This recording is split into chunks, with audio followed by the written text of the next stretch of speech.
la doctora Alma de los Ángeles Ríos Ruiz. Ella es licenciada, maestra y doctora en Derecho con mención honorífica por la Facultad de Derecho de la UNAM. Cuenta con estudios de especialidad en Derecho Constitucional y Administrativo. Cursó estudios de especialización judicial en el Instituto de la Judicatura Federal del Poder Judicial de la Federación y ha realizado varios cursos en el extranjero, entre los que destacan, por ejemplo, la Universidad de Harvard y en Los Ángeles, California. Y bueno, un poquito de su trayectoria laboral también. Ella a lo largo de su carrera se ha desempeñado como funcionaria pública en el Instituto de Transparencia y Acceso a la Información Pública del municipio de Cuautitlán Izcalli, en el Instituto Federal de Acceso a la Información Pública Gubernamental, en la Unidad de Asesoría Jurídica y Evaluación del Servicio del Instituto Federal de Defensoría Pública del Poder Judicial de la Federación y el Tercer Tribunal Colegiado en materia administrativa del Primer Circuito. Además de haber desempeñado algunos cargos dentro de la UNAM, por ejemplo, como delegada de oficinas jurídicas, como representante de la UNAM ante la Comisión Mixta de Escalafón en la Dirección General de Relaciones Laborales de la UNAM, entre otras. Y bueno, la verdad es que la doctora tiene una semblanza curricular impresionante. También, por supuesto, es investigadora, tiene diferentes producciones científicas. Y bueno, pues bienvenida, doctora Alma. Le dejo el micrófono y en este momento ya se está grabando la sesión. Adelante. Gracias, Itzel. Pues buenos días tengan todas y todos ustedes. Agradezco tanto la generosa presentación de Itzel, en su momento de la doctora, mi gran amiga Guadalupe, la invitación que tuvieron a bien dirigirme el día de hoy en el marco del proyecto Cátedra Global de Derechos Humanos de la Universidad Nahuatl Mayat, Red Global de Profesores e Investigadores de Derechos Humanos. Felicito y enaltezco, la verdad, la iniciativa de la doctora María Guadalupe Sánchez Trujillo, creadora y coordinadora de esta red, por los esfuerzos para materializar los objetivos de este ambicioso proyecto, que ha convocado a destacados y destacadas juristas, ¿en beneficio de quién? Pues de los estudiantes y de los estudiosos de la ciencia jurídica, en el ámbito, obviamente, de estas líneas de investigación. También agradezco a todos ustedes su interés y asistencia a través de estos medios virtuales, porque hoy estamos viviendo el jurista en la era digital, que acortan la distancia y nos permiten interactuar en tiempo real. Por lo que a mí respecta, pues dirigirme a ustedes en esta mañana para abordar y solo para platicarles acerca de los mecanismos no jurisdiccionales de derechos humanos, para lo cual, pues en primer lugar, daré una introducción del tema y posteriormente me referiré a los principios de París del año de 1991 y platicarles acerca de algunas instituciones como la Comisión Nacional de Derechos Humanos, la Procuraduría Federal del Consumidor y las comisiones estatales de derechos humanos. Dicho lo cual, al efecto de contextualizarnos, debemos saber que en México podemos distinguir entre dos tipos de protección interna de los derechos humanos: la jurisdiccional y la no jurisdiccional. La protección jurisdiccional de los derechos humanos, como su nombre lo indica, está a cargo del Poder Judicial, en tanto que la no jurisdiccional se encarga ellas, los organismos protectores de derechos humanos que tienen su origen en el modelo escandinavo del ombudsman. Entonces podemos decir que son un medio de defensa de la Constitución e incluso una garantía constitucional debido a su vinculación con los organismos jurisdiccionales, a los cuales obviamente apoyan y auxilian en su labor de protección. En México, estos organismos no jurisdiccionales les corresponde la protección de los derechos humanos y son, por un lado, ¿sí?, como ya lo señalé, la Comisión Nacional de Derechos Humanos, la CNDH, y por otra parte se encuentran las comisiones estatales de derechos humanos. O sea, estamos hablando de 32 entidades federativas. De esta manera, encontramos que al lado del sistema jurisdiccional y como un instrumento complementario, se creó la figura del ombudsman, que tiene el mismo propósito de proteger ante violaciones a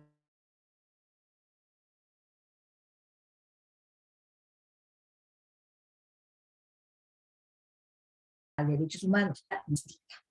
Entonces, estos dos sistemas, perdón, no son antagónicos entre sí, Por el contrario, se complementan uno con el otro y sus finalidades son las mismas, es decir, tienen los mismos objetivos. Otras instituciones especializadas encargadas de la protección de los derechos humanos son la Procuraduría Federal del Consumidor, PROFECO, la Procuraduría Agraria, la Procuraduría Federal del Medio Ambiente, la Comisión Nacional de Arbitraje Médico, el Consejo Nacional para Prevenir la Discriminación. ¿Sí? Entonces, estos son los organismos no jurisdiccionales más representativos que en el Estado mexicano se encargan de realizar la promoción, la difusión y la divulgación de la protección de los derechos humanos. Todos ellos por medio de la figura del ombudsman, sin que posea todas sus características, ¿eh? ¿Como cuál? Pues como la de la autonomía. Entonces, un aspecto importante que se debe señalar respecto a los organismos no jurisdiccionales de protección de los derechos humanos es que poseen facultades más amplias que la de los tribunales.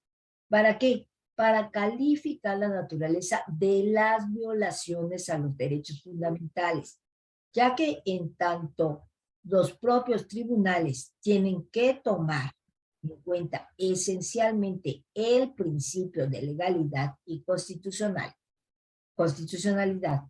los mencionados organismos no jurídicos pueden conocer de conductas administrativas, ¿sí? Y no solo ilegales, sino también irrazonables, injustas, inadecuadas o erróneas, con lo que en esencia su competencia es más amplia.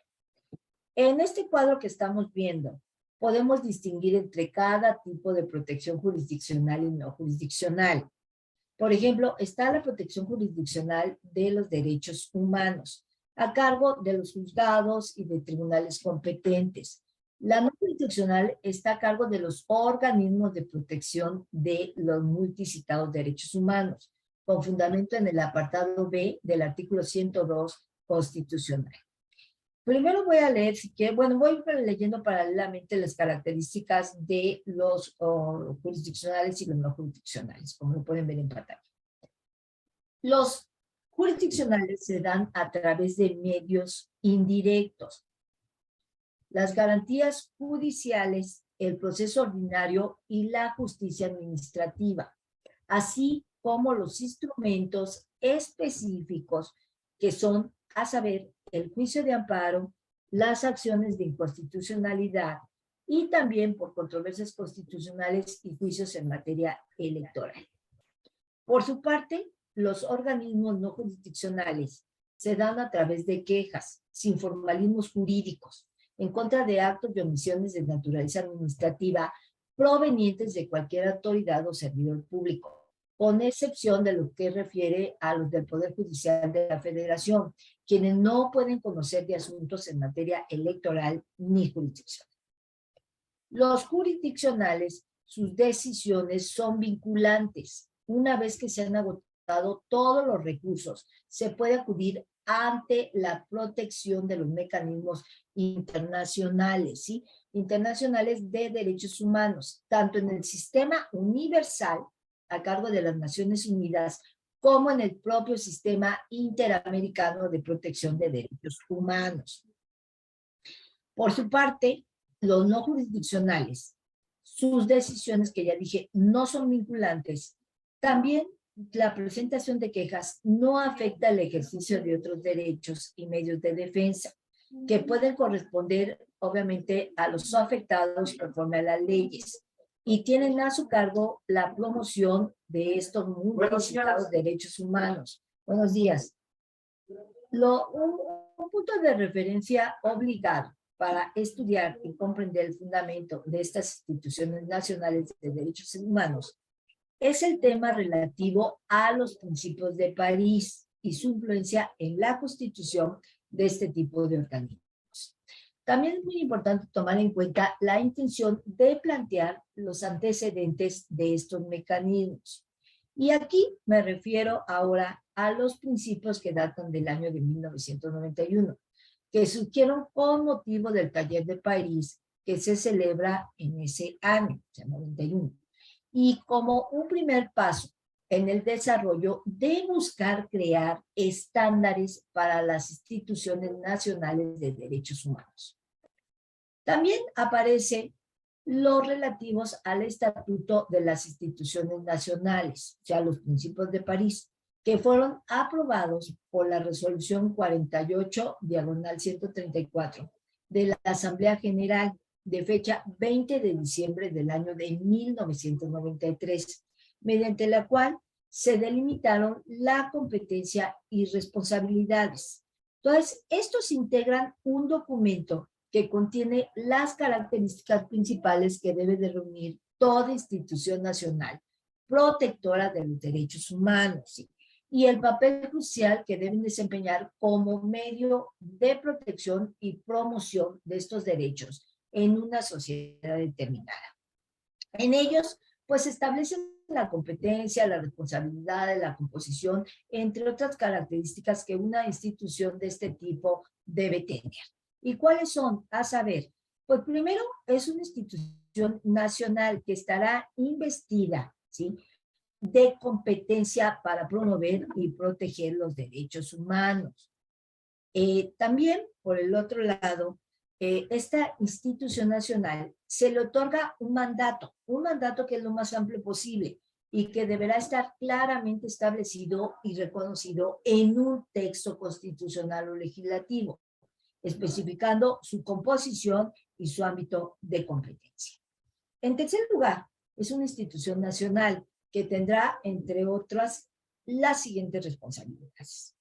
Primero, presentar al gobierno, al parlamento o a cualquier otro órgano competente con carácter consultivo, ya sea a petición de las autoridades interesadas o en ejercicio de su facultad para conocer de un asunto, sin mayor remisión, opiniones, recomendaciones, propuestas e informes sobre cualquier tema relacionado con la promoción y protección de los derechos humanos. Entonces, la institución nacional podrá decidir darles publicidad. Estos dictámenes, recomendaciones, propuestas, informes, así como cualquier otra prerrogativa de la institución nacional, se refiere a las siguientes áreas. ¿Cuáles van a ser? Primero, todas las disposiciones legislativas o administrativas y todas aquellas relacionadas con los órganos judiciales, destinadas a preservar y ampliar la protección de los derechos humanos. En este sentido, la institución nacional examinará las disposiciones legales y administrativas vigentes y los proyectos de ley y propuestas. También hará las recomendaciones que estime pertinentes a fin de que estas disposiciones se ajusten a los principios fundamentales de los derechos humanos. Recomendará en su caso la adopción de nueva legislación, la modificación de la legislación vigente y la adopción o modificación de medidas administrativas. También hay que tomar en cuenta cualquier situación de violación de los derechos humanos que decidan asumir. Se elaborará informes sobre la situación nacional en materia de derechos humanos en general y en otras materias más específicas. También llamar o pueden solicitar, llamar la atención del gobierno sobre situaciones en cualquier parte del país donde se violen los derechos humanos y proponerles iniciativas para poner fin a tales situaciones, ¿sí? Y en su caso, opinar sobre las posiciones y reacciones del gobierno, promover y asegurar la armonización de la ley, los reglamentos, las prácticas nacionales con los instrumentos internacionales de derechos humanos de los que el Estado sea parte y su aplicación efectiva. También van a alentar la ratificación de los instrumentos antes mencionados o la adhesión a esos instrumentos y van a asegurar su aplicación. También van a contribuir a los informes que los estados están obligados a presentar a los órganos y comités de las Naciones Unidas y a las instituciones regionales de conformidad con las obligaciones que han contraído en virtud de la celebración de los tratados. y cuando sea necesario expresar una opinión sobre el tema con el debido respeto a su independencia. También van a cooperar con las Naciones Unidas y cualquier otro organismo del sistema de las Naciones Unidas, las instituciones regionales, las instituciones nacionales de otros países, que sean competentes en el área de protección y promoción de estos multicitados derechos humanos. También van a asistir en la formulación de programas para la enseñanza e investigación de los derechos humanos, y van a participar en la ejecución de escuelas, universidades y círculos profesionales. También están obligados a dar publicidad a todos los derechos humanos y los esfuerzos para combatir todas las formas de discriminación, en particular la discriminación racial, aumentando que la conciencia pública, especialmente a través de la información y la educación, y haciendo uso de todos los órganos de presa. Por lo que respecta a la composición y garantías de independencia y pluralismo, se acordó lo siguiente. En primer lugar, la composición de la institución nacional y la designación de sus miembros, sea mediante elección o no, se establecerán de acuerdo con un procedimiento que ofrezca todas las garantías necesarias para asegurar la representación pluralista de las fuerzas sociales, es decir, de la sociedad civil. ¿Implicados en qué? Pues en esta protección y promoción de estos derechos humanos, en particular mediante poderes que permitan establecer una cooperación efectiva con o a través de la presencia de representantes. También aquí aparecerán las organizaciones no gubernamentales encargadas de proteger estos derechos humanos y de la lucha contra la discriminación racial. Llámese los sindicatos, las organizaciones sociales, los profesionales interesados, por ejemplo, una asociación de abogados, una asociación de médicos, una asociación de periodistas y de científicos eminentes. También hay una tendencia en el pensamiento filosófico religioso. Las universidades, los expertos calificados, el parlamento, los departamentos gubernamentales, si se incluyen estos, sus representantes deben participar en las deliberaciones, pero solamente lo harán en calidad de asesores, ¿sí? Entonces, la institución nacional dispondrá de una infraestructura adecuada para el buen desarrollo de sus actividades, en particular un financiamiento adecuado, o sea, una financiación adecuada. El objetivo de esta financiación debe ser permitirles tener su propio personal y local a fin de ser independiente del gobierno y no estar sujeto a un control financiero que pueda obviamente afectar su independencia. Para asegurar el mandato estable a los miembros de la institución nacional, sin el cual no puede haber una independencia real, su designación se hará por el acto oficial en el que se fijará la duración específica del mandato. Este mandato puede ser renovable siempre que se asegure el pluralismo de la membresía de la institución. En cuanto a los métodos de operación, se indicó lo siguiente. En el marco de este funcionamiento, la institución nacional deberá considerar libremente las cuestiones que sean de su competencia, ya sean presentadas por el gobierno o asumidas por este, sin remisión a una autoridad superior a propuesta de sus miembros o de cualquier otro peticionario. Deberá escuchar a cualquier persona y obtener cualquier información o documento necesario para evaluar las situaciones que sean de su competencia.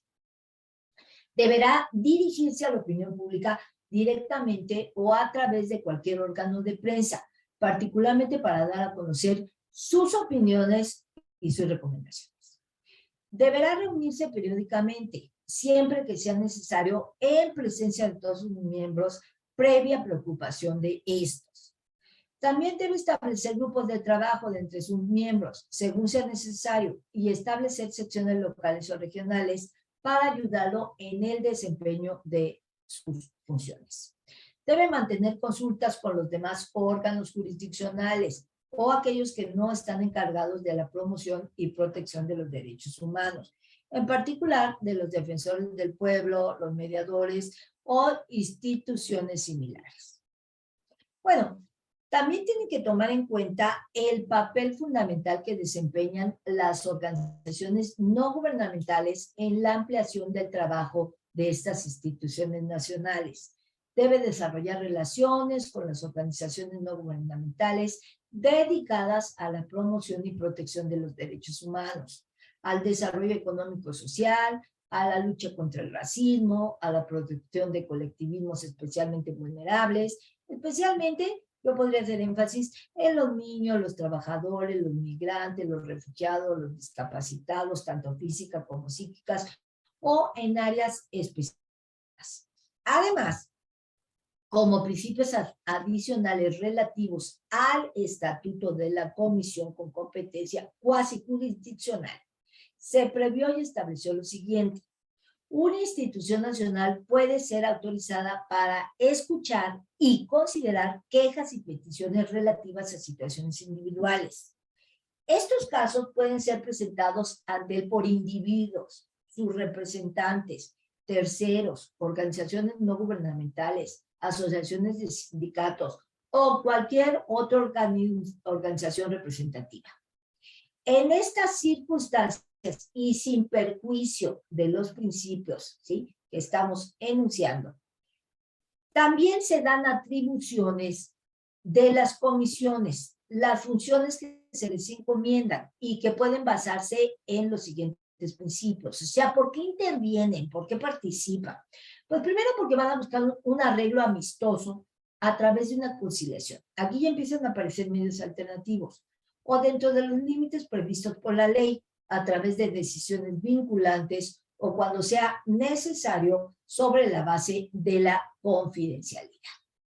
También informan a la parte que presentó la petición de sus derechos, en particular, los recursos disponibles para él y para promover su acceso a los mismos. También conoce de las quejas o peticiones o bien transmite a cualquier otra autoridad competente dentro de los propios límites que señala la ley. O sea, los orienta para que les resuelvan su caso. Pocas palabras. También hace recomendaciones a las autoridades competentes, especialmente proponiendo enmiendas, reformas a las leyes, reglamentos y prácticas administrativas, particularmente si han creado las dificultades encontradas por las personas que presentan las peticiones para hacer valer sus derechos. Esto es muy importante, ¿eh? ¿Por qué? Porque su misión es obviamente atender a la sociedad, atender a la ciudadanía. También sigue señalando este documento que estamos analizando. Debe aclarar el contenido contemporáneo y el alcance de los principios de París.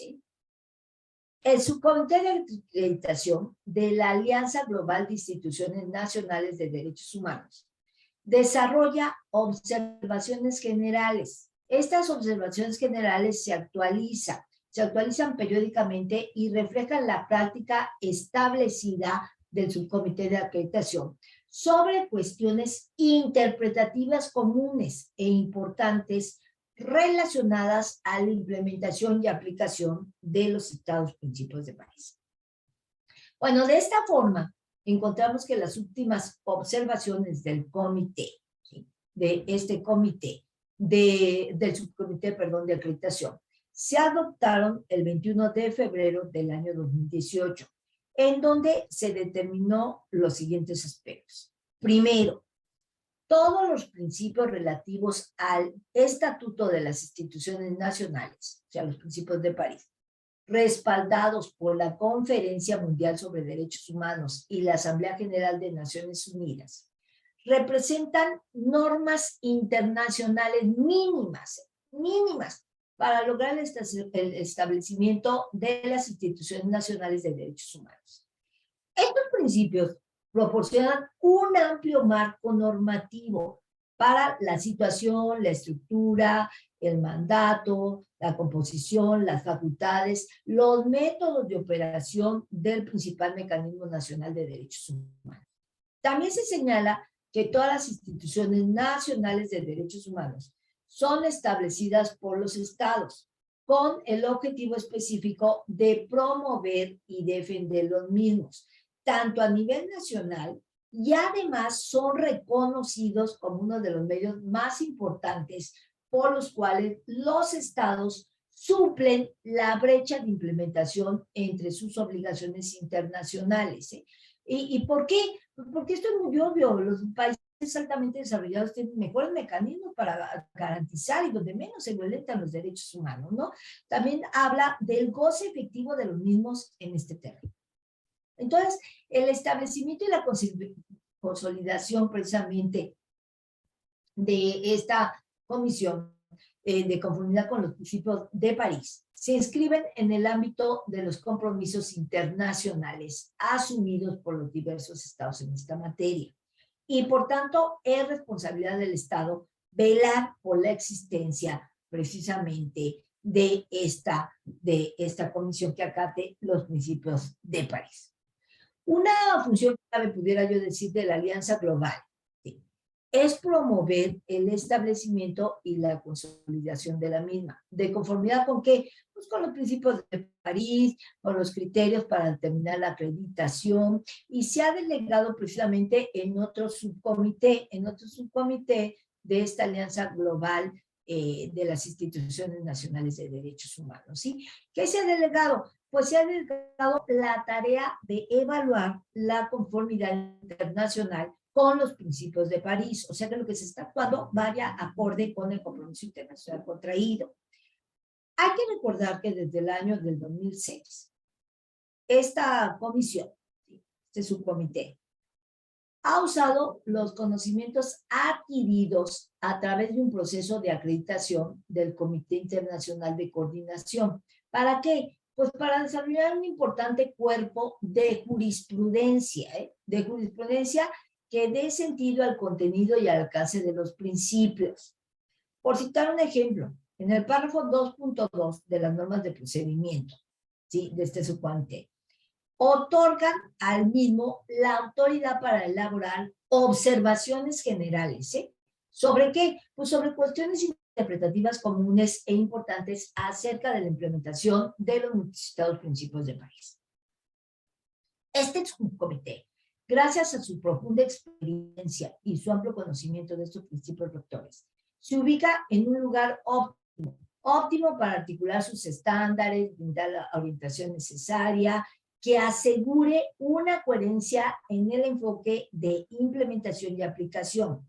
Entonces, el subcomité pues comprende todas las cuestiones que enfrenta hoy por hoy precisamente este cuerpo de la Alianza Global de Instituciones Nacionales de Derechos Humanos y que opera en una amplia variedad de circunstancias, que incluye diversos modelos institucionales, sistemas políticos o jurídicos. Como consecuencia de esto, pues se han elaborado ejemplos claros de conformidad con los principios de París que en la práctica operan.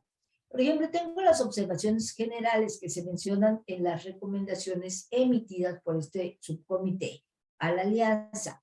Después de revisar su solicitud de nueva acreditación, reacreditación o revisión especial por parte de la multicitada Alianza, se utilizan las observaciones generales como herramientas interpretativas. O sea, vamos a ver cómo están interpretando los principios de París y se pueden usar para distintas situaciones. Por ejemplo, pueden guiar a las instituciones a la hora de crear sus propios procesos y mecanismos para asegurar que estemos implementando adecuadamente los principios de París. Pueden convencer a los gobiernos nacionales para que aborden o solucionen problemas relacionados con el cumplimiento de una institución y que vaya de acuerdo con los estándares contenidos en las observaciones generales. Pueden guiar al subcomité del que ya me referí en su decisión sobre las solicitudes de nueva acreditación, reacreditación o cualquier otra revisión. Es importante señalar que si una institución está sustancialmente por debajo de los estándares contenidos en las observaciones generales, el subcomité tiene la posibilidad de examinar su conformidad con estos principios de París. O sea, acuérdense que aquí desde el punto de vista legislativo tratamos de hacer lo más general para después de entrar a cada caso específico. Entonces, el subcomité ha advertido en un momento dado que puede existir una contrariedad en el cumplimiento de las observaciones generales por una institución. Y en ese mismo momento puede considerar en las solicitudes futuras qué medidas va a tomar si las instituciones han actuado adecuadamente para hacer frente a esta contradicción. O sea, el normativo interno no coincide con los postulados y principios de París, ¿no? Entonces ahí les están dando las observaciones. También dice que si en su caso el subcomité no proveyera de pruebas de los esfuerzos para aclarar estas observaciones generales formuladas anteriormente o no ofreciera una explicación razonable que justifique la falta de esfuerzos, quedará abierta la posibilidad de que el subcomité interprete que la falta de progreso como un incumplimiento de los principios de París. Entonces, el mismo documento señala que el subcomité estará al tanto de los diferentes modelos estructurales de la alianza y que existen a saber cuáles son las comisiones. Estas comisiones pueden ser institutos mediadores, instituciones híbridas, órganos consultivos, asesores, institutos, centros de investigación, organizaciones protectoras de derechos civiles, defensores públicos, defensores parlamentarios. Entonces, para acceder a toda esta revisión completa de los diferentes tipos de modelos, ahí mismo nos remiten a revisar el documento que se conoce como Professional Training Series, el número 4, el National Human Rights Institution, el Story Principal, Roles and Responsibility, la United Nations Office of the High Commission for Human Rights, y todo esto que fue circunscrito en Nueva York y en Génova en el año 2010. Fíjense cuántos instrumentos internacionales tenemos de carácter no jurisdiccional. El mismo sistema considera que todas sus observaciones generales se deben aplicar a cada uno de los estados que integran esta institución, ¿sí? Independientemente del modelo estructural que tengan. Se hace una mención particular en las observaciones generales que se realizan en precisamente conocer cuáles son las recomendaciones específicas, las solicitudes individuales de acreditación y se limita en un momento dado exclusivamente a ver la aplicación y el valor de las últimas, ¿no? Por el contrario, yo puedo tener el caso de que estas observaciones generales, al ser independientes de un conjunto específico de hechos pertinentes a un contexto nacional específico, deben ser considerados de aplicación nacional, ¿sí? Y de aplicación universal y sobre todo proporcionar orientación tanto en casos individuales como en casos generales. Por ejemplo, todo este convenio de París nos ha servido para en un momento dado resolver lo que está ocurriendo en el caso Ayotzinapa. ¿Por qué? Porque tenemos instrumentos internacionales, tenemos una guía de cómo deben resolverse y cómo deben solucionarse todas estas violaciones de los derechos humanos. También hay que considerar que hay una categorización de las observaciones generales. ¿Cómo se categorizan estas observaciones? Hay dos secciones. Una que esclarece a todos los interesados, ¿sí? Permite esclarecer a todos los interesados. ¿Cuáles de estas observaciones generales pueden ser interpretadas directamente por los principios de París? ¿Y cuáles van a emanar de la vasta experiencia que tiene su comité a la hora o al momento de identificar prácticas de eficacia demostrada que aseguren que es pertinente esta existencia de esta institución, que es independiente, que es eficaz y que sobre todo está respetando los postulados establecidos en París. Entonces, hay principios y requisitos esenciales para la aplicación de París, como cuáles. Primero, las prácticas que promueven directamente el cumplimiento de estos principios.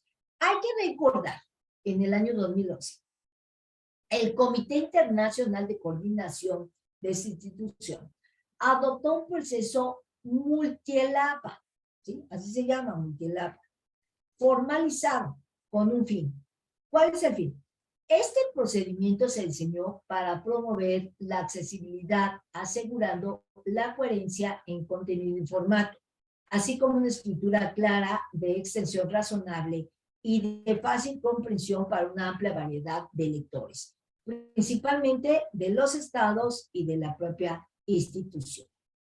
La tarea del subcomité en cuanto al desarrollo de una interpretación completa y detallada de estos principios de París consiste en valorar, generalizando, no individualizando, sino va a hacer una valoración general y sirve para enriquecer el entendimiento que debemos tener de los requisitos que aseguran la eficacia del establecimiento, el funcionamiento y el arraigo de la institución que estamos analizando.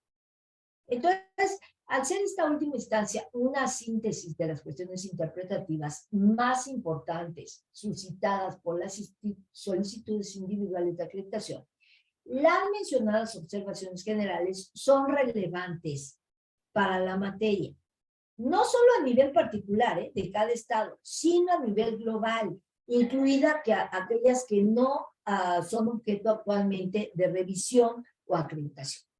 ¿Por qué me detengo tanto en las observaciones generales? Porque estas permiten a los interesados adoptar un enfoque proactivo. ¿Proactivo para qué? Pues para efectuar procesos, mecanismos sin necesidad de que el subcomité los tenga que prever recomendaciones específicas. México está violando tal o cual instrumento internacional, aquí hay una desaparición forzada, aquí hay esta situación, ¿sí? Pues el subcomité no va a intervenir porque se están basando en las observaciones generales y que resulta obviamente producto de una revisión de aplicación. Entonces, las instituciones dependen de, obviamente, el gobierno nacional. ¿Para qué efectos? Pues para implementar muchas de las disposiciones de los principios, incluidos el establecimiento legislativo, la aprobación de fondos suficientes,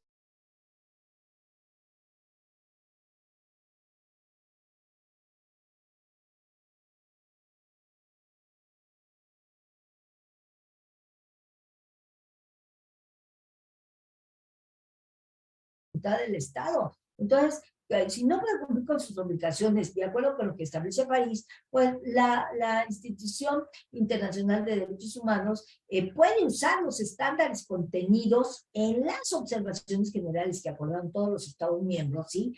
Para efectuar un cambio necesario que permita abordar o remediar esta cuestión. ¿Antes de qué? Antes de que se cometan más violaciones a los derechos. Es clave, sin duda alguna, la implementación apropiada de las observaciones generales. ¿Para qué? Pues para fomentar la madurez de todo lo que se ha hecho a nivel internacional.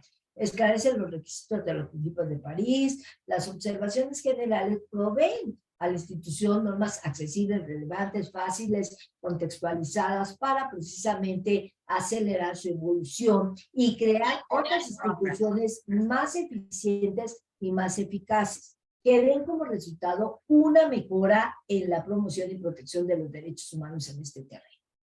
Bueno, como podemos observar, todas las instituciones fungen generalmente como un órgano independiente del Poder Ejecutivo, del Poder Legislativo, del Poder Judicial, pero están encargados específicamente por velar esta protección. Recuerden ustedes que los derechos humanos tuvieron un boom a partir de la Segunda Guerra Mundial, ¿sí? Entonces la humanidad ha ido buscando mecanismos, ha ido creando instituciones, ha ido creando principios postulados. ¿Dónde tenemos en México el antecedente más remoto que se tiene de una figura de defensa de derechos humanos de los ciudadanos? Pues lo ubicamos en el siglo XIX, con la promulgación de la ley de la Procuraduría de Pobres, que data del año de 1847, que promovió Ponciano Arriaga en el estado de San Luis Potosí, recuerden ustedes. Pero es hasta la segunda mitad del siglo XX y como consecuencia de una enfática demanda social en el ámbito tanto nacional como internacional, que comienzan a surgir diversos órganos públicos que tienen como finalidad proteger los derechos de los gobernados frente al poder público. Entonces, de esta manera concreta, la institución del Ombudsman, del Defensor del Pueblo, se introduce y se reconoce en el año de 1976. ¿A través de qué? De la Procuraduría Federal del Consumidor, la famosa Profeco, ¿no? Que es una institución encargada de defender los derechos de los consumidores, prevenir abusos, garantizar relaciones de consumo justas, pero sin la autonomía que caracteriza hoy por hoy a la institución. Hay que recordar en esta línea del tiempo que en el año de 1985, en la UNAM, aquí donde estoy trabajando en la Universidad Nacional Autónoma de México, el Consejo Universitario instituyó el ombudsman en este ámbito a través de la Defensoría de los Derechos Universitarios. ¿Para qué? Para conocer de todos aquellos actos de autoridad de funcionarios y profesores que afectaran los derechos, obviamente que reconocía la propia legislación universitaria, sean irrazonables, injustos, inadecuados, erróneos o cuando dejan sin respuesta las solicitudes respectivas dentro de un plazo razonable. Estamos usando todos los términos que la Constitución reconoce. En el año de 1988 nace la Procuraduría de Protección Ciudadana del Estado de Aguascalientes, en el ayer Distrito Federal o Ciudad de México, por acuerdo del jefe del departamento de esta entidad, y se publicó en el Diario Oficial de la Federación el 25 de enero de 1989. Se creó entonces la Procuraduría Social para conocer de las reclamaciones de los particulares contra las autoridades administrativas del mismo departamento. Se realizaron investigaciones sobre las mismas, se formularon recomendaciones no obligatorias a las, precisamente, a las propias autoridades. En el año de 1989 se crea la Dirección General de Derechos Humanos de la Secretaría de Gobernación. En la década de los años 90, como consecuencia precisamente del fortalecimiento que estaba teniendo la figura representativa de la protección de los derechos humanos, el ombudsman, se creó en nuestro país la hoy por hoy superconocida Comisión Nacional de Derechos Humanos, a través de un decreto presidencial que se publicó en el Diario Oficial de la Federación el 6 de junio de 1990. Esta creación de la CNDH en nuestro país tuvo como principal referencia el modelo de un ombudsman escandinavo, pero se adoptó a las condiciones y a las realidades de nuestro país. La figura de este ombudsman de Suecia, que ahí es donde surge, se tomó como referencia y obviamente Suiza lo creó en el año de 1809. ¿Y por qué lo creó? Lo concibió como un mecanismo de supervisión ágil, sin burocratismo, para conocer las irregularidades administrativas cometidas por todos los servidores públicos y para supervisar la aplicación de leyes por la administración pública. Entonces, es importante también conocer que para algunos autores este organismo no constituye un control jurisdiccional de la Constitución, pues además no tienen competencia, no tienen competencia sobre todo en asuntos jurisdiccionales. Sus recomendaciones del ombudsman de Suecia emiten solamente con relación a quejas relacionadas con presuntas violaciones a los derechos humanos, imputadas a autoridades, a servidores públicos, pero no tienen una fuerza vinculante y en consecuencia pues no pueden ser por sí mismas con un efecto de anulación, de modificación, de dejar sin efecto las resoluciones o cualquier otro acto sobre los cuales se presente precisamente la queja o la denuncia. Y en este aspecto, pues nada más nos quedamos en cuestiones que no son de carácter ni moral ni político. Entonces, estos mecanismos tendrían una verdadera función como garantes de derechos humanos si se les diera a sus resoluciones de la Comisión Nacional y Estatal de Derechos Humanos el carácter vinculatorio y de ejecución forzosa de las mismas. Para el efecto de que el funcionario servidor público que incumpla una determinación pueda ser restituido y consignado ante el juez, ¿no? Por eso dicen que es un perro sin dientes, que es un elefante blanco, ¿no?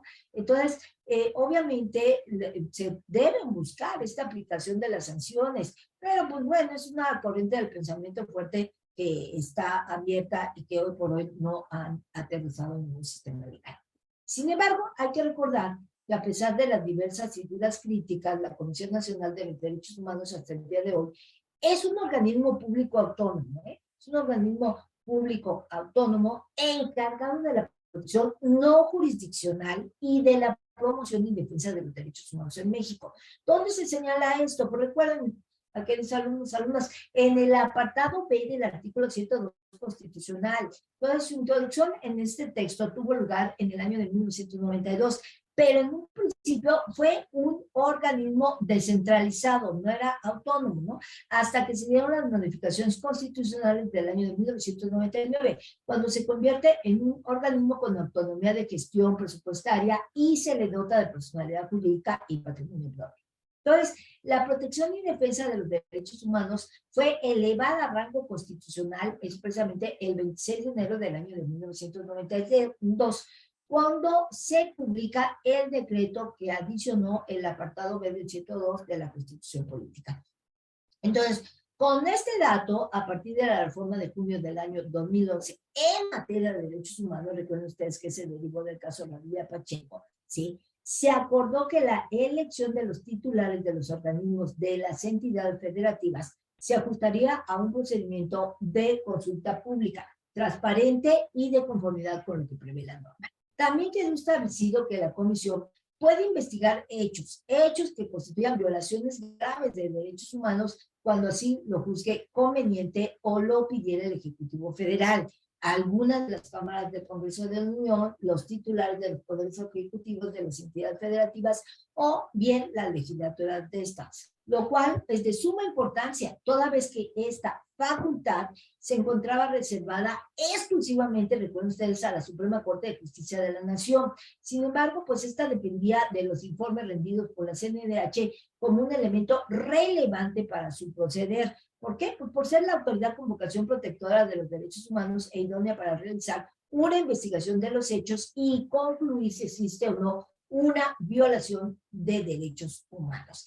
Esto se dio también porque esta facultad de investigación no es acorde a la naturaleza que tiene encomendada la propia Suprema Corte, ya que esta es exclusivamente un organismo eminentemente jurisdiccional, ¿no? Si acaso el Consejo de la Judicatura no tiene facultades jurisdiccionales.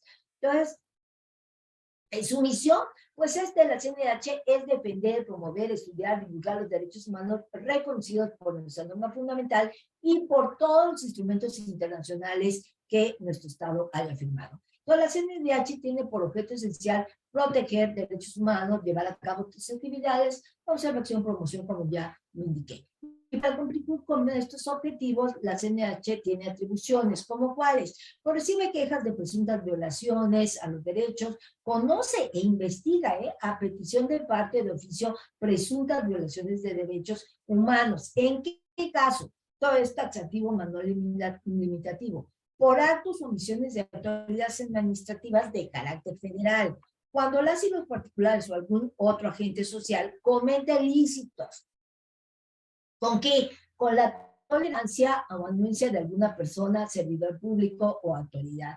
O bien cuando estos últimos se nieguen infundadamente a ejercer las atribuciones que legalmente les correspondan. ¿En relación con qué? Con actos ilícitos, tratándose particularmente de conductas que afectan la integridad física de los individuos. Entonces, la CNDH también formula recomendaciones públicas no vinculatorias, y denuncias y quejas ante las autoridades respectivas en los términos previstos en el multicitado artículo 102, apartado B de nuestra norma fundamental.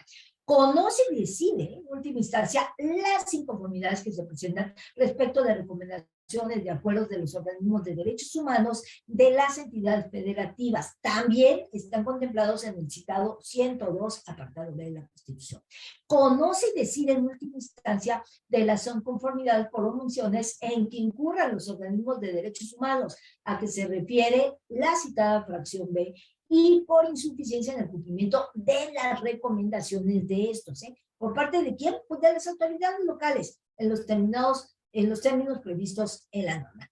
También procura la conciliación entre las personas que gozan las autoridades señaladas como responsables, así como la inmediata solución de un conflicto planteado cuando la naturaleza del caso lo permita. También impulsa la observancia de estos derechos humanos en el país, propone las diversas autoridades del país que en el exclusivo ámbito de su competencia promuevan los cambios y modificaciones de disposiciones tanto legislativas, reglamentarias y todas las prácticas administrativas que a juicio de la Convención Nacional redunden en una mejor protección de estos derechos. También promueve el estudio de la enseñanza y divulgación de los derechos humanos en el ámbito tanto nacional como internacional. También les pide un reglamento interno, elabora, ejecuta programas preventivos en materia de derechos humanos, preside y garantiza el cumplimiento de atribuciones conferidas al Mecanismo Nacional de Prevención en términos de lo que establece y prevé la Ley General para prevenir, investigar, sancionar la tortura y otros tratos o penas crueles, inhumanas o degradantes. También supervisa el respeto de los derechos humanos en el sistema penitenciario y de readaptación social del país.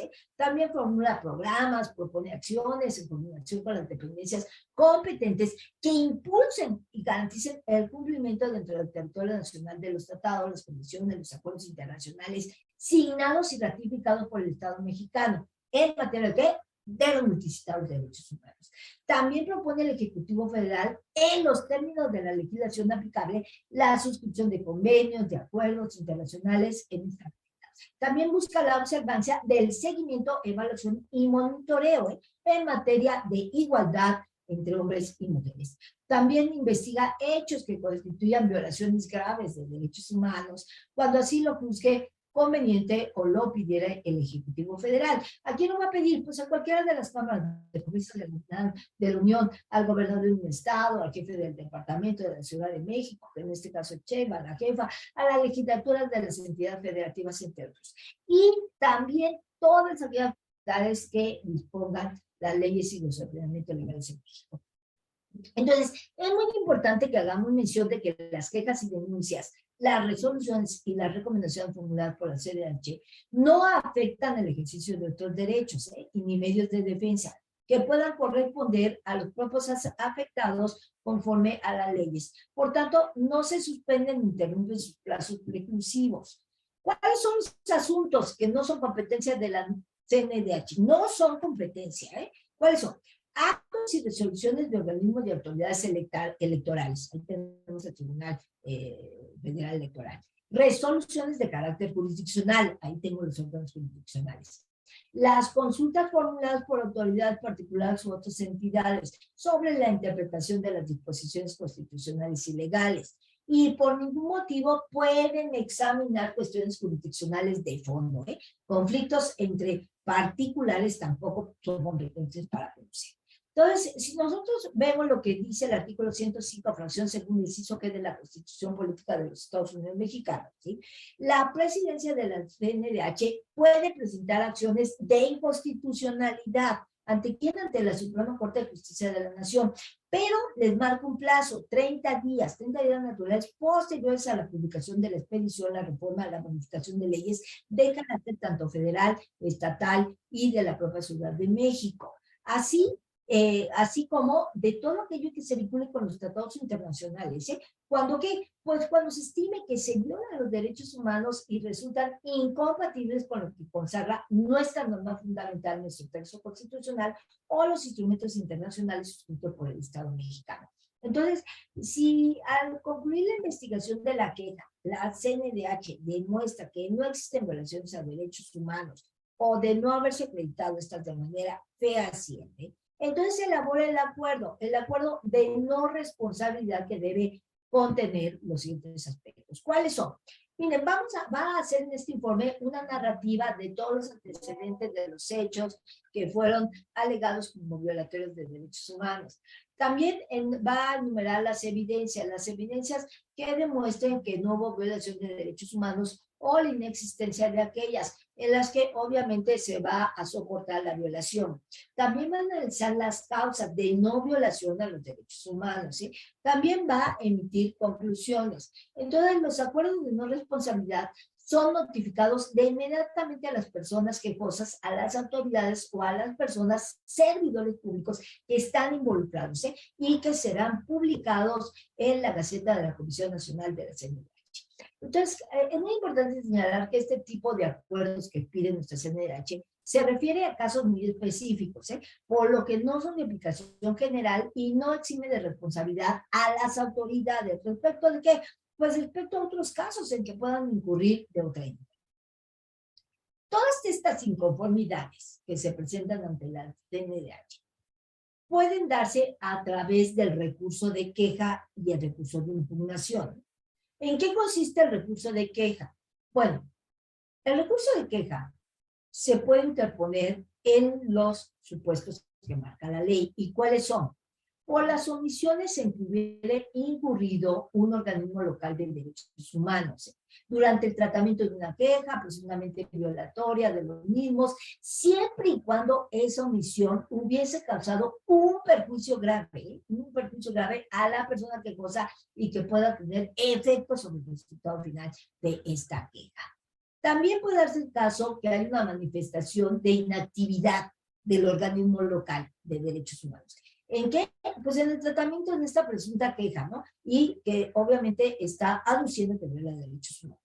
Entonces, para que la Comisión Nacional admita el recurso de queja, es necesario cumplir con los siguientes requisitos. Primero, que el recurso sea interpuesto ante la propia CNDH.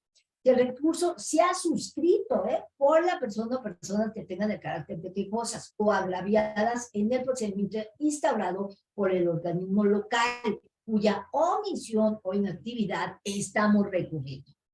Que el recurso contenga la expresión de las secciones u omisiones que van a ser atribuibles al organismo local en el trámite de la queja, ¿sí? O bien que haya transcurrido por lo menos 6 meses de la fecha de la presentación del escrito de queja ante el organismo local y exista una inactividad manifiesta durante este lapso.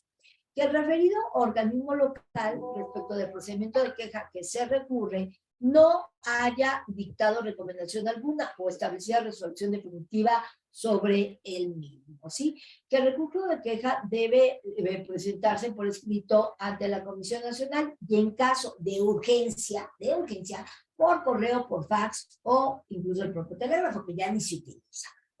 Bueno, en este documento también se indica con precisión la omisión o actitud del órgano local, los agravios generados, las pruebas correspondientes. Entonces la CNDH, ya que recibe todo esto, solicita al organismo local un informe del caso, las constancias, los fundamentos que justifican su conducta, los cuales obviamente serán analizadas por la emisión de una resolución. Esta resolución puede consistir de diversas maneras. ¿Cuáles son? Miren, primero puede haber una recomendación dirigida al organismo local correspondiente, a fin de que, pues de que subsane la omisión, la inactividad recurrida.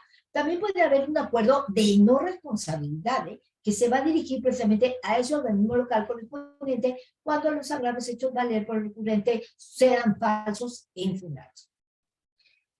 También viene un acuerdo de atracción de la queja, cuando se considere que el asunto es importante y el organismo local puede tardar mucho tiempo en pedir su recomendación.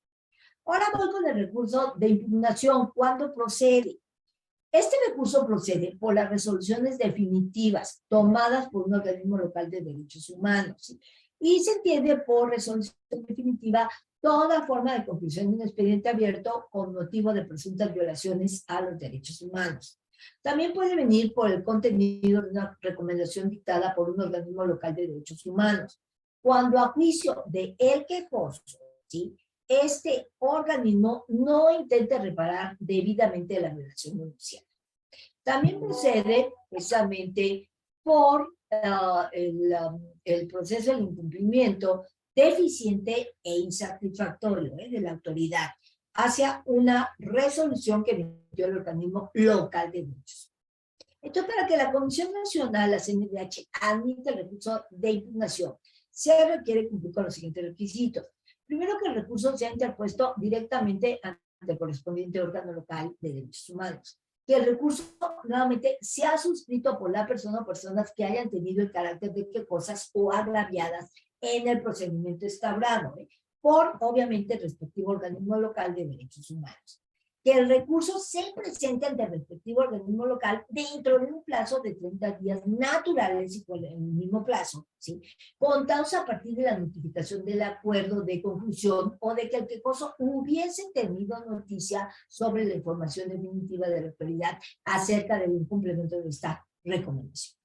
El recurso de impugnación debe presentarse por escrito, ¿ante quién? Ante el organismo local respectivo, y con una descripción concreta de los agravios generados al quejoso, el fundamento de los mismos, las pruebas documentales con que se cuentan. Entonces, las resoluciones que adopte la Comisión Nacional respecto de los recursos de impugnación pueden ser las siguientes. Primero, puede confirmar la resolución definitiva del organismo local de derechos humanos, ¿sí? Puede modificar la propia recomendación, caso en el cual formula y a su vez presenta la recomendación al organismo local. Puede hacer una declaración de suficiencia en el cumplimiento de la recomendación formulada por el referido organismo local. Puede también declarar de insuficiente en el cumplimiento de la recomendación del organismo local por parte de, ya específicamente, de la autoridad local al cual se dirigió, ¿no? Entonces, en este supuesto, la CNDH formulará una recomendación especialmente dirigida a esta autoridad, la que deberá informar sobre su aceptación y su cumplimiento. Actualmente la CNDH se encuentra de la siguiente forma. Su titular es la maestra María del Rosario Piedra de Ibarra, es la presidenta de la comisión, ejerce su representación local, legal, en este organismo, y es responsable de formular los lineamientos generales para las actividades administrativas, dictar las medidas específicas que juzgue conveniente para que desempeñe mejor sus funciones. También, acuérdense que está encargada de vigilar el mejor cumplimiento de sus objetivos. Celebra, en términos de la legislación, acuerdos, coordinación, convenios, colaboración con autoridades, organismos de defensa de derechos humanos y todas las instituciones académicas y asociaciones culturales. También, de lo que resulta de las investigaciones realizadas por los visitadores generales, el presidente del CNDH aprueba y emite recomendaciones públicas autónomas y formula las propuestas para lograr una protección de los derechos humanos en el país. También, para ocupar el cargo de presidente de la CNDH es necesario ser mexicano o mexicana por nacimiento, estar en pleno ejercicio de sus derechos políticos y civiles, tener más de 35 años, gozar de buena reputación y no haber sido condenado por delito intencional que amerite pena corporal, ¿sí? Entonces, en el ejercicio de estas funciones, como ya lo hemos visto, el presidente de la CNDH no puede desempeñar ningún otro cargo, empleo, comisión, ni en ningún estado, ni en ningún municipio, ni en ningún organismo privado, porque salvo las actividades. Entonces, el Consejo Consultivo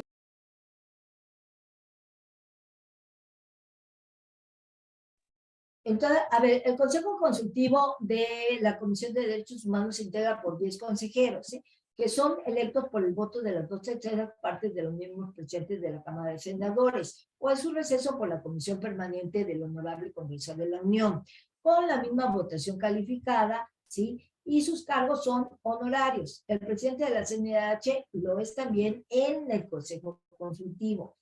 También hay que recordar todas las facultades que tiene previstas por mandato constitucional. Dentro de la estructura de la CNDH, ya por obviedad de tiempo, había preparado una exposición más larga, pero ya me está alcanzando el tiempo. Aparece la primera visitaduría general, quien conoce, analiza, investiga las quejas y conformidades sobre presuntas violaciones de derechos humanos o por violaciones cometidas por autoridades de carácter general y realiza todas estas actividades necesarias. La segunda visitaduría general corresponde conocer, investigar y resolver todas las quejas e inconformidades sobre presuntas violaciones de derechos humanos cometidos. ¿Por qué? Igual por autoridades de carácter federal. También, ¿quiénes pueden ser estas? Pues hay muchísimas: el Instituto Nacional de Bellas Artes, el Instituto Mexicano de la Juventud, Ferrocarriles Nacionales, el Instituto Nacional Electoral, la Secretaría de Desarrollo Urbano, la Secretaría de Bienestar, la Secretaría de Marina, todo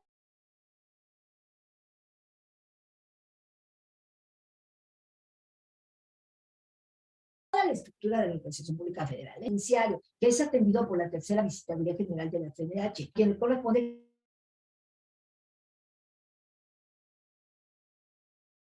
conocer, analizar e investigar las quejas en conformidades precisamente a los derechos. Cuenta con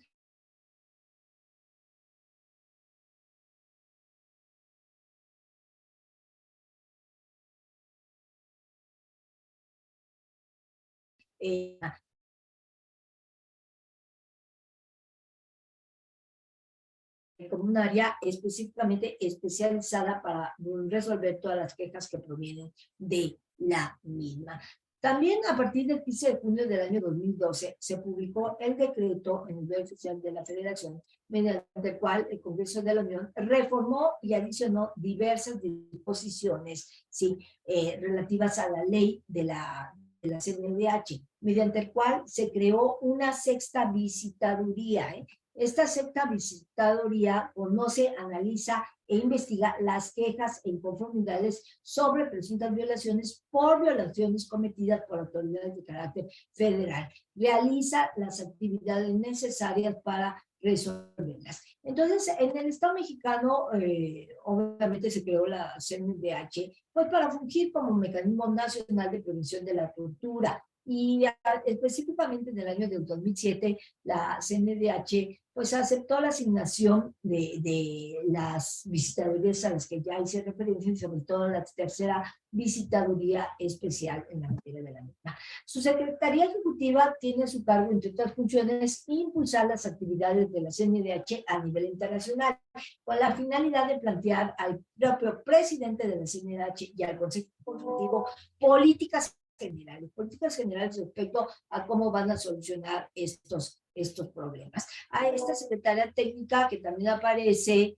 es un área fundamental para el funcionamiento del Consejo Consultivo, ya que es responsable de brindar a todos, sobre todo al apoyo necesario. ¿Para qué? Pues para que desarrollen con responsabilidad e implementen el seguimiento de los acuerdos y lineamientos generales, así como para que las y los consejeros pues, participen en las diversas actividades organizadas por el CNDH. También es importante recordar que existe otro organismo que es la unidad administrativa. Este es responsable de la planeación, programación, presupuestación, organización, dirección, ejecución y seguimiento de todas las funciones de actividades económicas administrativas del organismo. Entonces, esta, insisto, se refiere a las cuestiones administrativas. También dentro de una estructura está la Dirección General de Difusión de Derechos Humanos, que es la instancia que difunde a través de los medios de comunicación tradicionales, alternativos y complementarios, información. ¿Información de qué? De todas las actividades de la CNDH y todos los asuntos que se le presentan. También tenemos la Dirección General de Quejas y Orientación, que obviamente realiza múltiples actividades, pero solamente citaré dos por brevedad de tiempo. Realiza labores de atención al público durante las 24 horas del día, todos los días del año, cuando las quejas pues, sean directamente presentadas.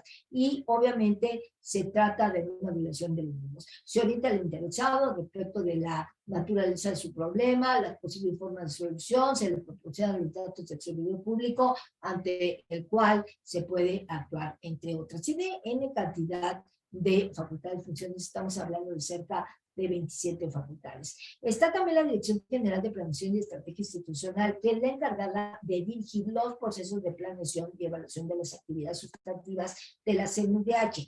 ¿Qué hace? Pues esta área elabora proyectos del Programa Anual de Trabajo, el Informe Anual de Actividades, realiza propuestas de actualización, armonización de normatividad en la materia, por citar algunos ejemplos. También dentro de esta misma estructura, que es muy amplia, de la Comisión Nacional de Derechos Humanos, incluso acabamos de ver que en el actual presupuesto que se tiene contemplado para el año 2023, a la CNDH no se le redujo la partida presupuestaria con la que cuenta, ¿no? Entonces, tiene la unidad administrativa, insisto, planea todas estas actividades. También en la misma estructura de la CNDH está la Dirección General de Difusión, también ellos se encargan de difundir qué es lo que se maneja, la Dirección General de Quejas, a las que ya hice referencia, y dentro de esta misma estructura de CNDH vamos a ver que está también la Dirección General del Personal, la Recomendación de los Asuntos Jurídicos,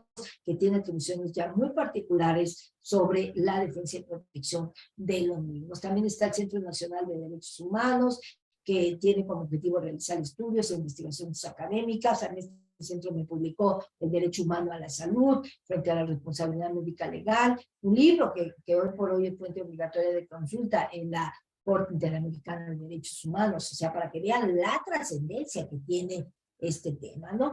También hay que recordar que dentro de esta misma estructura contemplativa aparece, pues, otras más dependencias que son más pequeñas. Entonces, Ya para concluir, voy a señalar que las comisiones estatales de derechos humanos, al igual que la CNDH, tienen su fundamento en el artículo 102, apartado B de la Constitución, y que consagra el fundamento precisamente para establecer que el Congreso de la Unión y la legislatura de las entidades federativas, en el ámbito de sus respectivas competencias, crean los organismos de protección de estos derechos, que ampara y reconoce el orden público mexicano, y los que conocerán de quejas en contra de actos o omisiones de naturaleza administrativa que provienen de cualquier autoridad o servidor público, con excepción de los poderes judiciales de la Federación, obviamente que también pueden violar estos derechos humanos. Entonces, ¿cuáles son las características? Igual, formulan recomendaciones públicas, no vinculatorias, denuncias, quejas ante las autoridades respectivas, y estos organismos no serán competentes tratándose de asuntos electorales jurisdiccionales, Son organismos con autonomía de gestión, de presupuesto, de personalidad jurídica, porque son órganos autónomos y tienen como objetivo esencial la protección, observación, promoción, estudio y divulgación de estos derechos humanos. Existen 32 comisiones estatales de derechos humanos, una por cada una de las entidades federativas. Por citar algún ejemplo, Baja California Norte, Sur, Campeche, Colima, Hidalgo, Jalisco, Michoacán, Puebla, San Luis Potosí, Yucatán, Zacatecas. Entonces, en términos generales, nosotros podemos señalar que cada una de estas comisiones son órganos constitucionales autónomos, con personalidad jurídica, patrimonio propio, dotados de autonomía técnica, de gestión presupuestaria, y que tienen como finalidad esencial la protección, respeto, prevención y difusión de los derechos humanos, establecidos, como ya lo dije a lo largo de esta hora y media, tanto en la Constitución, en los instrumentos internacionales, ¿sí? Y se rigen por principios de universalidad, interdependencia, indivisibilidad, progresividad, inmediatez, concentración, gratuidad, eficacia, rapidez, sencillez, profesionalismo, confidencialidad, procurando que en todo momento haya una verdadera protección y respeto de los mismos.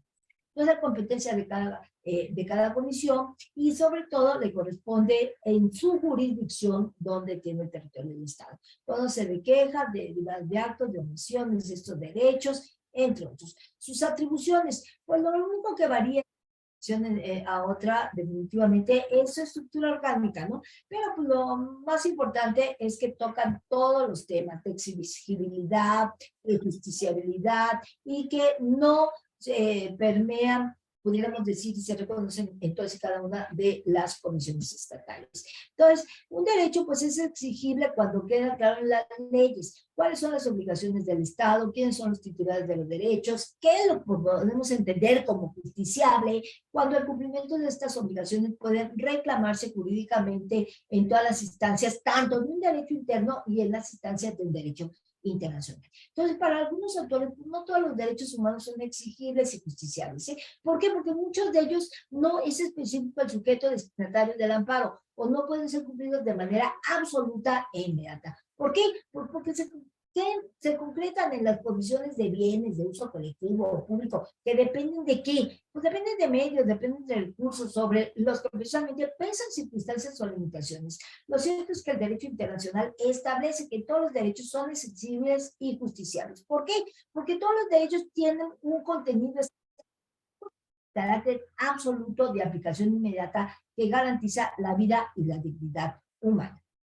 Todas las libertades y todos los derechos poseen una dimensión individual y una dimensión colectiva, aunque sus fundamentos sean diferentes y requieren garantías de acceso a políticas, medidas, bienes y servicios garantizados por el Estado. Entonces, todos los derechos son exigibles, ¿en virtud de qué? Pues de su relación y pueden también invocar los principios generales de los derechos, la igualdad, la no discriminación, el derecho de la tutela judicial efectiva. Entonces, con todo esto debemos comprender lo que hace un derecho humano. Se ha considerado en su naturaleza como un derecho desde la perspectiva jurídica, y es el poder que genera en los titulares del mismo para reclamarle al Estado el cumplimiento de determinadas obligaciones que derivan del mismo. Ese poder de reclamo, ojo, es la exigibilidad de los derechos humanos como un elemento del mismo. En la medida en que ese derecho no es exigible, no tiene, yo pudiera decir, sentido la palabra, sino simplemente ese derecho queda como una simple solicitud o un deseo. Por ahí veo una manita levantada, no sé si me permiten terminar, y ahorita le doy la palabra a Valentín. Aguántame con mi pregunta, Valentín. para que no lo haga quedar corta, ya que estoy sobre el tiempo y estoy resumiendo, porque yo podría hablar cerca de 10 horas sobre este tema o un semestre, ¿no? De sesión. Entonces, existe exigibilidad jurídica cuando la exigencia se lleva a cabo por la vía de procesos previamente establecidos. ¿Sí? Todos estos procesos pueden ser de carácter administrativo, cuasi judicial, judicial, y estos mecanismos, como ya vimos, son quejas, son reclamos, ¿no? Y también hay recomendaciones dirigidas a funcionarios públicos que consideran que han violentado estos derechos. También hay que ver si el término justiciabilidad refiere a la posibilidad de reclamar un juez o un tribunal el cumplimiento, por lo menos de algunas obligaciones, ¿no? Que constituyen el objeto del derecho. Entonces, aquí podemos nosotros entender la esencia de este instrumento, de lo que consagra este derecho del pleno goce de los mismos. Y obviamente buscamos tener un sistema efectivo para su defensa. Y actualmente la CNDH, junto con la Profeco, pues son indiscutiblemente autoridades no jurisdiccionales. La Profeco, obviamente, pues va a garantizar, como ya lo señalé, los derechos de los consumidores y también de los abusos de las relaciones de consumo y de injusticia. Yo pudiera hacer toda una plática sobre la Profeco, pero ya estoy a escasos 7 minutos de concluir mi participación. Y entonces yo quisiera terminar con esta reflexión. Es muy importante resaltar que México se convirtió en el primer país de Latinoamérica en crear una Procuraduría Federal de Protección al Consumidor. Y es el segundo con una ley en esta materia. El artículo 20 de la ley de la Profeco, ¿sí? Define a esta como un organismo descentralizado de servicio social, con personalidad jurídica propia y patrimonio. Y obviamente promueve y protege los derechos de los consumidores, aplica algunas medidas, tiene varias facultades definidas en la misma disposición normativa. Materialmente hablar de la Profeco me llevaría unas 3, 4, 10 horas, ¿no? También hay un procedimiento previamente previsto ante la Profeco para lograr el cumplimiento de esta finalidad. Tiene su propia estructura, tiene su marco jurídico, su marco normativo, entre otras muchas, ¿no? Ha tenido sus respectivas reformas, o por hoy vivimos el problema del famoso comercio electrónico, en donde obviamente tenemos que actualizar todo lo que se refiere. Entonces, esta Procuraduría fortalece las certidumbre que tenemos los consumidores, nos da formación, asesoría, previene, corrige las prácticas abusivas en las relaciones de consumo. Y para concluir, pues quiero comentarles que en síntesis, todos los organismos protectores de derechos humanos en nuestro país constituyen un apoyo muy importante en la obligación y protección de los mismos, que todo Estado constitucional tiene que garantizar. ¿Por qué? Porque es a través de estos mecanismos que se permite la defensa de los individuos con respecto a sus derechos, y que no se realice únicamente a través de medios jurisdiccionales, en los cuales obviamente se pueden sentir los ciudadanos más expuestos, vulnerables por la existencia de los mismos, ¿sí? Entonces estos organismos no jurisdiccionales cumplen con una labor de difusión, enseñanza, divulgación, protección de los derechos humanos en todo el país, otorgan orientación, ¿sí? Y sobre todo permiten asistir en caso de que se sienta que se ha violado este derecho. También hay que reconocer que el sistema no jurisdiccional de derechos humanos debe ser un medio efectivo para lograr la justiciabilidad de los derechos sociales. Es decir, tenemos que tener un campo muy amplio de acción y no ceñirnos exclusivamente a proteger a las personas frente a las acciones o omisiones del Estado, ¿sí? Sino también, en un momento dado, hay que terminar, yo pudiera decir, con un estado de cosas, de situaciones que sean violatorios de los derechos sociales y que requieren la adopción de políticas públicas por parte del Estado en esta materia. ¿En nada de qué? Pues yo, mi deseo de cumplir con el tiempo programado, creo que me quedan 5 minutos para aclarar dudas para esta actividad, pues no me resta más que agradecer la invitación, la atención y el tiempo y sobre todo el interés con que todos los alumnos están participando. Muchas gracias a la doctora Guadalupe Sánchez Trujillo por esta iniciativa. Aquí están mis datos de contacto: alma-ríos@comer.com, ariosr@derecho.unam.mx, mi canal de YouTube, al cual los invito a suscribirse, que tiene más de 1,100 seguidores, en donde se tocan todos estos temas y que se vinculan con la Corte Interamericana de Derechos Humanos, la Comisión de Derechos Humanos, y aparte de otros muchos aspectos del derecho comparado y de comercio internacional. Muchas gracias, Itzel. Ahora sí le doy la palabra a Valerio, que me quiere hacer una pregunta. Adelante, Valerio.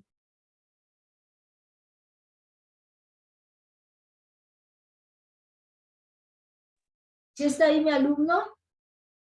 Tenemos espacio para una pregunta, no sé si quiera que le lea la que está aquí en el chat, de Valentín Claro que Espinosa. sí, claro que sí. ¿Cuál es su postura sobre la recomendación de la CNDH sobre la recomendación para reformar el INE, teniendo en cuenta que no está en sus atribuciones versar sobre aspectos electorales orientados hacia procesos democráticos?